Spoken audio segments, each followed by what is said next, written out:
ಏ ಕುಲಕರ್ಣಿ, ಇವರೆಲ್ಲ ನಮ್ಮಂಗೆ ಮನುಷ್ಯರು ಹೌದಲ್ಲ? ನೀ ಹೇಳೋದು ಕರೆ ಐತ್ರಿ ದಣಿಗಳೇ, ಆದ್ರೆ ನಮ್ಮ ಕಣ್ಜನ ತುಂಬಬೇಕಲ್ಲ.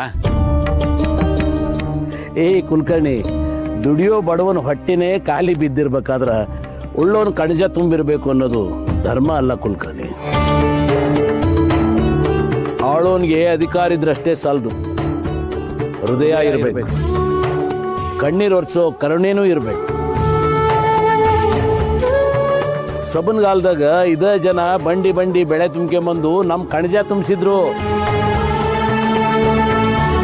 ಈಗ ಬರಗಾಲ ಬಂದತಿ, ನಾವೆಲ್ಲ ಕಷ್ಟಗದೀವಿ ಅಂತ ಬಂದು ಕೈ ಚಾಚಾರ. ಕಷ್ಟಗದೀವಿ ಅಂತ ಬಂದು ಕೈ ಚಾಚೋರು ಕೈ ಹಿಡಿಬೇಕಾದಲ್ಲ, ಅದನ್ನ ಬಿಟ್ಟು ಮತ್ತೆ ಕಷ್ಟ ಕೊಟ್ರೆ ಹೆಂಗಪ್ಪ? ನೀವು ಯಾರು ಗುಳೆ ಹೋಗ್ಬೇಕಾಗಿಲ್ಲ, ಸಾಲನೂ ತೀರ್ಸ್ಬೇಕಾಗಿಲ್ಲ. ಮುಂದಿನ ವರ್ಷ ಮಳೆ ಬೆಳೆ ಬಂದ್ರೆ ತಂದು ಕೊಡ್ರಿ. ಮತ್ತೆ ಯಾರಿಗಾರ ನೀವು ಸಾಲ ಬೇಕಾದ್ರೆ ಲೆಕ್ಕ ಬರೆಸಿ ತಗೊಂಡು ಹೋಗ್ರಿ. ಬುದ್ಧಿ, ನಿಮ್ ಋಣ ನಾವು ಯಾವತ್ತೂ ಮರೆಯಲ್ಲ ಬುದ್ಧಿ.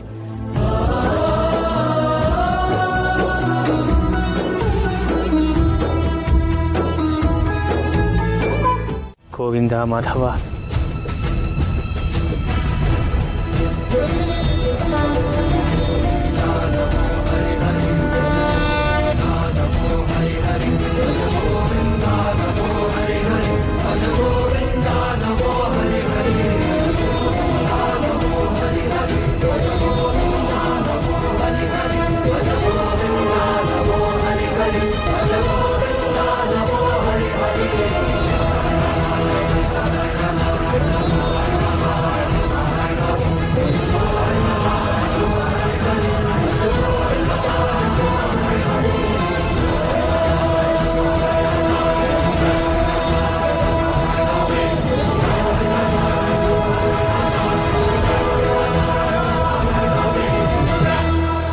ಆಹಾ, ಈ ಕಾಡು ದಾರಿಯಲ್ಲೂ ಪ್ರಾಣದೇವರ ದರ್ಶನ ಆಗಿರೋದು ನಮ್ಮೆಲ್ಲರ ಭಾಗ್ಯ. ಇನ್ನು ನಮ್ಮ ಬಿಡಾರ ಈ ಪ್ರಾಣದೇವರ ಸನ್ನಿಧಿಯಲ್ಲಿ. ಏನು ಪ್ರಾಣದೇವರ ಸನ್ನಿಧಿಯಲ್ಲ? ಪ್ರಾಣದೇವರು ಸರಿ, ಇಲ್ಲಿ ಪ್ರಾಣಿಗಳು ಇರುತ್ತಲ್ವೇ? ಪ್ರಾಣಿಗಳು ನಮ್ಮಂತೆಯೇ ಜೀವಿಗಳಲ್ವ ಭೋಗೇಂದ್ರ? ಪೂರ್ವದಲ್ಲಿ ಮನುಷ್ಯರು ಕೂಡ ಪ್ರಾಣಿಗಳ ಜೊತೆನೇ ಸಹಜೀವನ ನಡೆಸ್ತಾ ಇದ್ರು. ಹಾಗಂತ ಹುಲಿ ಸಿಂಹಗಳ ಜೊತೆ ವಾಸ ಮಾಡಕ್ಕಾಗುತ್ತೆ?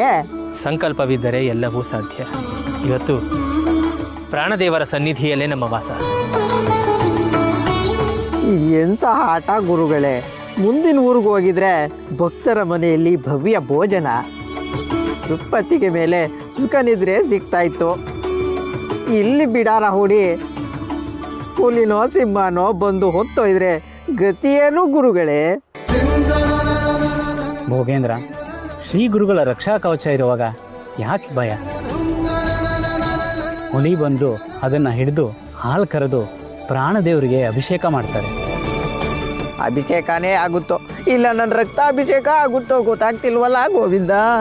ಪ್ರಾಣದೇವ ಗಂಧಮಾದನ ಪರ್ವತದಲ್ಲಿ ಭೀಮಸೇನ ದೇವರಿಗೆ ದರ್ಶನ ಕೊಟ್ಟ ಹಾಗೆ ಈ ಕಾಡು ನೆಲದಲ್ಲಿ ನಮಗೆ ದರ್ಶನವನ್ನಿತ್ತಿದ್ದೀಯ. ಅಂದರೆ ನೀ ಏನೇ ಹೇಳೋ ಲಕ್ಷ್ಮಿ, ಆ ರೈತರ ಮಕ್ಕದಾಗಿನ ಖುಷಿ ನೋಡಿದ್ರೆ ನನಗೂ ಭಾರಿ ಖುಷಿ ಆಯ್ತು ನೋಡು. ಹೌದು ಅಂದರೆ ರೈತರ ಹಾರೈಕೆ, ಗುರುಗಳ ಆಶೀರ್ವಾದದಿಂದ ನಮ್ಮ ಮಗ ಖಂಡಿತ ದೀರ್ಘಾಯುಷಿ ಆಗ್ತಾನೆ. ಅಪ್ಪರೇ ಏನಪ್ಪ? ಒಂದು ಖುಷಿಯಾಗಿರೋ ವಿಚಾರ. ಏನು ಅದು? ನಾನಿವತ್ತು ಒಬ್ಬ ಮಹಾತ್ಮರನ್ನ ನೋಡಿದೆ. ಮಹಾತ್ಮರು ನೋಡಿದ್ಯಾ? ಎಲ್ಲೋದು? ಊರವ್ರಿಗೆ ಕರಡಿ ಕಾಡಿದೆಯಲ್ಲ, ಅಲ್ಲಿ ಪ್ರಾಣದೇವ್ರ ಮೂರ್ತಿ ಇತ್ತಲ್ವೇ? ಹೌದು, ಪುರಾತನ ಮೂರ್ತಿ. ಆ ಊರಿಗೂ ಈ ಊರಿಗೂ ಜಗಳ ಆಡಬಾರ್ದು ಅಂತೇಳಿ ಪೂಜೆ ಮಾಡೋಣ ಬಿಟ್ಟಿದ್ರಲ್ಲ, ಅದೇ ಹೌದಲ್ಲ? ಹೌದು ಅಪ್ಪವ್ರೆ, ಅದೇ. ಅಲ್ಲೊಬ್ರು ದಿವ್ಯ ಸ್ವರೂಪಿ ಯೋಗಿಗಳು ತಮ್ಮ ಶಿಷ್ಯರ ಜೊತೆ ಬೀಡ್ಬಿಟ್ಟಿದ್ದಾರೆ. ಅವ್ರು ಯಾರ್ದು ಅಂತ ಕೇಳಿದೆ ನೀನು? ಇಲ್ಲ ಅಪ್ಪವ್ರೆ, ಅವ್ರು ನೋಡಿದ ತಕ್ಷಣ ಮೈಯೆಲ್ಲ ರೋಮಾಂಚನ ಆಗೋಯ್ತು. ಅದಕ್ಕೆ ಈ ವಿಚಾರ ತಮಗೆ ತಿಳಿಸೋಣ ಅಂತ ಓಡ್ ಬಂದೆ. ಭಾಳ ಒಳ್ಳೆ ಸುದ್ದಿ ಹೇಳಿ ನೋಡಪ್ಪ. ನಡಿ ಹೋಗೋಣ. ಏನು ಅಂದರೆ ಈತ ಹೇಳೋದೆಲ್ಲ ಕೇಳ್ತಾ ಇದ್ರೆ ಅವರು ಯಾರೋ ಮಹಾ ತೇಜಸ್ವಿನೇ ಇರಬೇಕು. ನೀವು ಹೋಗಿ ಅವ್ರನ್ನ ಭೇಟಿ ಮಾಡಿ ಪಾತ್ ಪೂಜೆಗೆ ಆಹ್ವಾನಿಸಬಾರ್ದೆ? ನಾನು ಹಂಗೆ ಅಂದ್ಕೊಂಡೆ. ನಾಳೆ ನನ್ನ ಮಗನಿಗೋಸ್ಕರ ಪೂಜೆ ಮಾಡ್ತಾ ಇದ್ದೀವಿ. ಗುರುಗಳು ಕರೆದು ಪಾದಪೂಜೆ ಮಾಡಿ ಅವನಿಗೆ ಆಶೀರ್ವಾದ ಮಾಡಿದ್ರೆ ಅದೋ ದೊಡ್ಡ ಶ್ರೇಯಸ್ಸಾಕತ್ತೆ. ಹೌದು, ಸದ್ಗುರುಗಳ ಸೇವೆ ಮಾಡೋದಕ್ಕಿಂತ ಬೇರೆ ಪುಣ್ಯ ಏನಿದೆ? ಆಯ್ತು, ನಾ ಈಗಲೇ ಹೋಗಿ ಕರ್ಕೊಂಡ್ ಬರ್ತೀನಿ.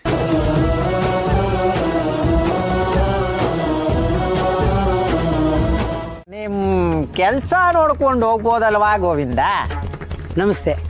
ನಮಸ್ಕಾರ. ಇವರು ನಮ್ಮ ಅಪ್ಪವರು, ಈ ಊರಿನ ಹಿರಿಯರು, ರಘುನಾಥ ದೇಸಾಯಿ ಅಂತ ಅವ್ರ ಹೆಸರು. ಇಲ್ಲಿ ಒಬ್ಬ ಮಹಾತ್ಮರು ಬಂದಿದ್ದಾರೆ ಅಂತ ನಮ್ಮ ಹುಡುಗ ಹೇಳ್ದ. ಅವರು ಮಹಾ ತೇಜಸ್ವಿಗಳಂತೆ. ನಿಮಗೆ ನಾವು ತೇಜಸ್ವಿಯಾಗಿ ಕಾಣ್ತಾ ಇಲ್ವಾ? ಸೂರ್ಯನ ಎದುರಿಗೆ ಕನ್ನಡಿ ಇಟ್ರೆ ಸೂರ್ಯನೇ ಕಾಣ್ತಾನೆ. ಹಾಗಂತ ಅವನ್ನೇ ಸೂರ್ಯ ಅಂತ ಕರೆಯಕ್ಕಾಗುತ್ತಾ? ನಾವು ಕುಂಭಕೋಣ ಮಠದಿಂದ ಬಂದಿದ್ದೀವಿ. ಶ್ರೀ ರಾಘವೇಂದ್ರ ತೀರ್ಥರು ನಮ್ಮ ಗುರುಗಳು. ಏನು, ರಾಘವೇಂದ್ರ ತೀರ್ಥರು ಬಂದಿದ್ದಾರೆ? ಹೌದು. ಆಹಾ, ಎಂಥ ಸುವಾರ್ತೆ. ತಮ್ಮ ಗುರುಗಳ ಬಗ್ಗೆ ನಾನು ಬಹಳಷ್ಟು ಕೇಳಿದ್ದೆ.